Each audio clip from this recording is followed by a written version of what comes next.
Hello, good morning friends. तो आज अपने टेंस की प्रैक्टिस करेंगे और नेक्स्ट वीडियो में मैं आपको इंग्लिश ग्रामर का जितना भी कंटेंट होता है सारा सीक्वेंस में बताऊंगा। तो देखो, जो हमारे टेंस होते हैं, जो हमारे 12 टेंस होते हैं, उनकी सभी की स्ट्रक्चर यहाँ पर लिखी हुई है। और जो हमारी हेल्पिंग वर्ब्स होती है वो देखो, इस जो है वो हमेशा ही, शी, इट और एनी नेम के साथ यूज होता है। एम है जो आई के साथ यूज होता है। आर है जो वी, यू, ते के साथ यूज होता है। हैज है ही, शी, इट के साथ यूज होता है। और हैव आई, वी, यू और दे के साथ यूज होता है। देखो, हमारे पर्सन होते हैं first person, second person, third person. First और सेकंड पर्सन हमेशा प्लूरल होती है। थर्ड पर्सन होता है जो, उसमें दे प्लूरल होता है। और ही, शी, इट और एनी नेम ये हमेशा सिंगुलर होते हैं। तो देखो, जो हमारी वर्ब्स होती है यानी जो हमारी क्रियाएं होती है, इसकी 5 फॉर्म होती है। फर्स्ट फॉर्म हमेशा नेचुरल रहती है और हमेशा प्लूरल रहती है। जो फिफ्थ फॉर्म होती है वो हमेशा थर्ड पर्सन सिंगुलर के साथ यूज होती है, जिसमें एस या एस लगता है। जैसे स्पीक मीन्स होता है बोलना, टीच मीन्स होता है पढ़ाना, ठीक है, लर्न मीन्स होता है सीखना, ठीक है, और प्ले मीन्स होता है खेलना। तो मैंने एक हिंदी में सेंटेंस की स्ट्रक्चर बोली, मैंने कहा कि मैं अंग्रेजी बोलता हूँ या तुम अंग्रेजी बोलते हो। तो देखो, जब मैंने हिंदी में सेंटेंस की स्ट्रक्चर बोली, मैंने कहा कि तुम अंग्रेजी बोलते हो, तो यू स्पीक इंग्लिश। यू क्योंकि वो प्लूरल है तो उसके साथ में एस या एस नहीं लगेगा, वर्ब की फर्स्ट फॉर्म ही लगेगी। तो देखो, यू स्पीक इंग्लिश, तुम अंग्रेजी बोलते हो। यू स्पोक इंग्लिश, तुमने अंग्रेजी बोली। यू विल स्पीक इंग्लिश, तुम अंग्रेजी बोलोगे। यू आर स्पीकिंग इंग्लिश, तुम अंग्रेजी बोल रहे हो। यू वर स्पीकिंग इंग्लिश, तुम अंग्रेजी बोल रहे थे। You will be speaking English, तुम अंग्रेजी बोल रहे होगे। यू हैव स्पोकन इंग्लिश, तुम अंग्रेजी बोल चुके हो। यू हैड स्पोकन इंग्लिश, तुम अंग्रेजी बोल चुके थे। अब देखो, इसका नेगेटिव बनाते हैं। मैंने कहा कि तुम अंग्रेजी बोलते हो। यू स्पीक इंग्लिश, तुम अंग्रेजी नहीं बोलते। You don't speak English. अब देखो कि जो प्रेजेंट इंडेफिनिट होता है उसमें जब नेगेटिव बनाते हैं तो दो हेल्पिंग वर्ब्स यूज होती है, डू और डस। डू हमेशा प्लूरल के साथ में आती है और जो डस होती है वो हमेशा सिंगुलर के साथ में आती है। तो मैंने कहा कि तुम अंग्रेजी नहीं बोलते। यू डोंट स्पीक इंग्लिश, तुमने अंग्रेजी नहीं बोली। You did not speak English. जब अपने पास्ट इंडेफिनिट बनाते हैं तो उसमें नेगेटिव बनाते हैं तो उसमें हमेशा डिड का उपयोग होता है। और जब डिड का उपयोग होता है तो वर्ब की फर्स्ट फॉर्म लगती है। तुम अंग्रेजी नहीं बोलोगे। You will not speak English, तुम अंग्रेजी नहीं बोल रहे हो। You are not speaking English, तुम अंग्रेजी नहीं बोल रहे थे। You were not speaking English, तुम अंग्रेजी नहीं बोल रहे होगे। You will not be speaking English, तुम अंग्रेजी नहीं बोल चुके हो। You have not spoken English, तुम अंग्रेजी नहीं बोल चुके थे। You had not spoken English. तो देखो, इसमें डू और डस लगती है और जो पास्ट इंडेफिनिट है उसमें डिड लगता है और जो बाकी सारे हैं उसमें नोट लग जाता है। यानी विल के बाद में नोट लग जाएगा, आर के बाद में नोट लग जाएगा, या फिर एम के बाद में नोट लग जाएगा, या फिर अकॉर्डिंग टू पर्सन इसके बाद में नोट लग जाएगा। फिर यहाँ पर वर और वॉज के बाद में नोट लग जाता है और यहाँ पे हैज और हैव के बाद में नोट लग जाता है और यहाँ पर हैड के बाद में नोट लग जाता है। अब देखो, अपनी इंटरोगेटिव सेंटेंस बनाते हैं। इंटरोगेटिव सेंटेंस दो प्रकार के होते हैं, एक होता है हेल्पिंग वर्ब वाला और एक होता है WH वर्ब वाला। तो देखो, मैंने कहा कि तुम अंग्रेजी बोलते हो। यू स्पीक इंग्लिश, तुम अंग्रेजी नहीं बोलते। यू डोंट स्पीक इंग्लिश, क्या तुम अंग्रेजी बोलते हो। डू यू स्पीक इंग्लिश, तुम अंग्रेजी कैसे बोलते हो। How do you speak English.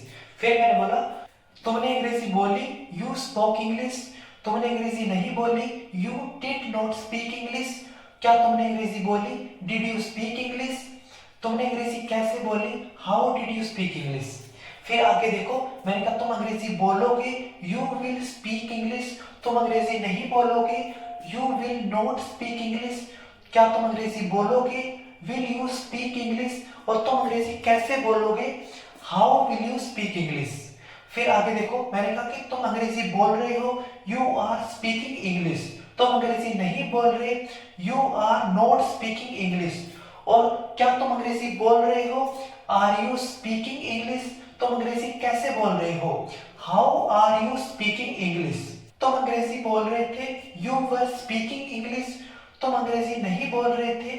You were not speaking English, क्या तुम अंग्रेजी बोल रहे थे? Were you speaking English? और तुम अंग्रेजी कैसे बोल रहे थे? How were you speaking English? फिर आगे देखो, मैंने कहा कि तुम अंग्रेजी बोल रहे होगे, you will be speaking English. तुम अंग्रेजी नहीं बोल रहे होगे, you will not be speaking English. क्या तुम अंग्रेजी बोल रहे होगे? Will you B speaking English? और तुम अंग्रेजी कैसे बोल रहे होगे? How will you B speaking English? अब आगे देखो, तुम अंग्रेजी बोल चुके हो, यू हैव स्पोकन इंग्लिश। तुम अंग्रेजी नहीं बोल चुके हो, you have not spoken English. और क्या तुम अंग्रेजी बोल चुके हो? Have you spoken English? और तुम अंग्रेजी कैसे बोल चुके हो? तो इसका बनेगा how have you spoken English. अब आगे देखो, तुम अंग्रेजी बोल चुके थे, यू हैड स्पोकन इंग्लिश। तुम अंग्रेजी नहीं बोल चुके थे, you had not spoken English. क्या तुम अंग्रेजी बोल चुके थे? Had you spoken English? और तुम अंग्रेजी कैसे बोल चुके थे? How had you spoken English? अब आगे देखो, मैंने कहा तुम अंग्रेजी बोल चुके होगे, you will have spoken English. क्या तुम अंग्रेजी बोल चुके होगे? Will you have spoken English? तुम अंग्रेजी कैसे बोल चुके होगे? How will you have spoken English? अब आगे देखो, मैंने कहा तुम अंग्रेजी 2 घंटों से बोल रहे हो, तो इसका बनेगा you have been speaking English for 2 hours. मैंने कहा तुम अंग्रेजी 2 घंटों से नहीं बोल रहे, you have not been speaking English for 2 hours. और क्या तुम अंग्रेजी 2 घंटों से बोल रहे हो? Have you been speaking English for 2 hours. मैंने कहा कि तुम अंग्रेजी 2 घंटों से कैसे बोल रहे हो? How have you been speaking English for 2 hours?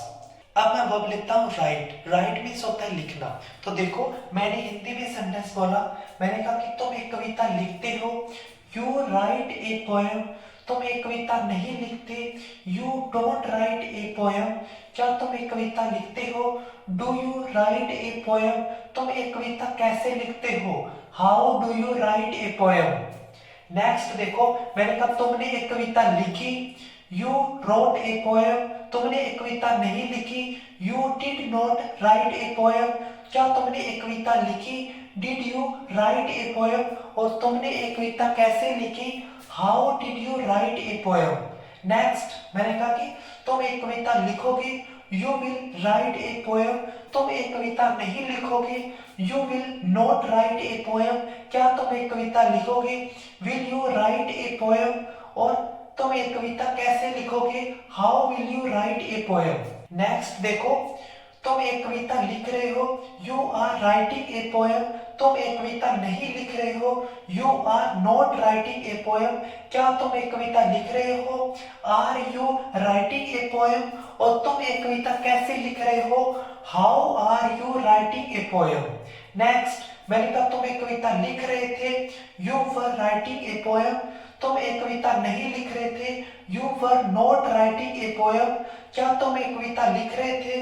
Were you writing a poem? और तुम एक कविता कैसे लिख रहे थे? How were you writing a poem? Next देखो, मैंने कहा तुम एक कविता लिख रहे होगे, you will be writing a poem. तुम एक कविता नहीं लिख रहे होगे, you will not be writing a poem. क्या तुम एक कविता लिख रहे होगे? Will you be writing a poem? और तुम एक कविता कैसे लिख रहे होगे? How will you be writing a poem? Next देखो, मैंने कहा कि तुम एक कविता लिख चुके हो, you have written a poem. तुम एक कविता नहीं लिख चुके हो, you have not written a poem. क्या तुम एक कविता लिख चुके हो? Have you written a poem? और तुम एक कविता कैसे लिख चुके हो? How have you written a poem? अब नेक्स्ट देखो, मैंने कहा कि तुम एक कविता लिख चुके थे, you had written a poem. तुम एक कविता नहीं लिख चुके थे, you had not written a poem. क्या तुम एक कविता लिख चुके थे? Had you written a poem? और तुम एक कविता कैसे लिख चुके थे? How had you written a poem? अब आके देखो, मैंने कहा कि तुम एक कविता लिख चुके होगे, इसका होगा you will have written a poem. तुम एक कविता नहीं लिख चुके होगे, you will not have written a poem. और तुम एक कविता कैसे लिख चुके होगे? How will you have written a poem?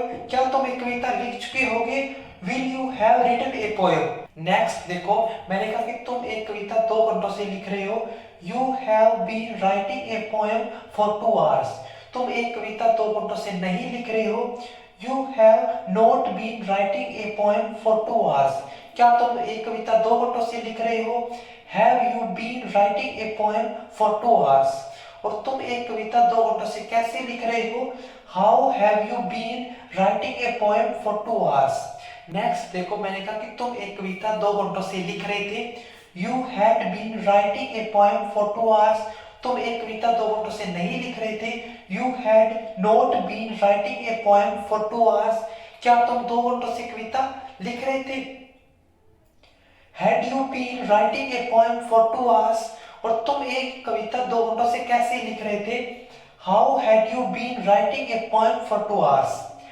अब नेक्स्ट देखो, मैंने कहा कि तुम एक कविता 2 घंटों से लिख रहे होगे, तो उसका बनेगा you will have been writing a poem for 2 hours. तुम एक कविता 2 घंटों से नहीं लिख रहे होगे। You will not have been writing a poem for 2 hours. क्या तुम एक कविता 2 घंटों से लिख रहे होगे? Will you have been writing a poem for 2 hours. तुम एक कविता 2 घंटों से कैसे लिख रहे होगे, तो उसका बनेगा how will you have been writing a poem for 2 hours. अब देख लेते हैं सिंस और फॉर में क्या डिफरेंस होता है। जो सिंस होता है ये होता है पॉइंट ऑफ टाइम के लिए, और जो फॉर होता है ये होता है पीरियड ऑफ टाइम के लिए। पॉइंट ऑफ टाइम मीन्स जहां से वर्क शुरू हुआ है, और पीरियड ऑफ टाइम मीन्स जितना समय हो गया वर्क करते हुए। तो देखो, जैसे मैंने कहा कि सिंस चाइल्डहुड, बचपन से, तो ये क्या है? पॉइंट ऑफ टाइम है। और मैंने कहा कि 2 वीक्स, फॉर 2 वीक्स, 2 हफ्ते से, मतलब 2 हफ्ते हो गए, इतना समय हो गया। और चाइल्डहुड यानी बचपन से, मैंने कहा कि सिंस 1947, 1947 से, तो वो क्या है? पॉइंट ऑफ टाइम है। और मैंने कहा कि फॉर 2 मंथ्स, 2 महीनों से, तो ये पीरियड ऑफ टाइम है। तो ऐसे ही इंग्लिश की प्रैक्टिस करनी होती है। और नेक्स्ट वीडियो में मैं आपको इंग्लिश ग्रामर का जितना भी कंटेंट है सारा का सारा सीक्वेंस में बताऊंगा।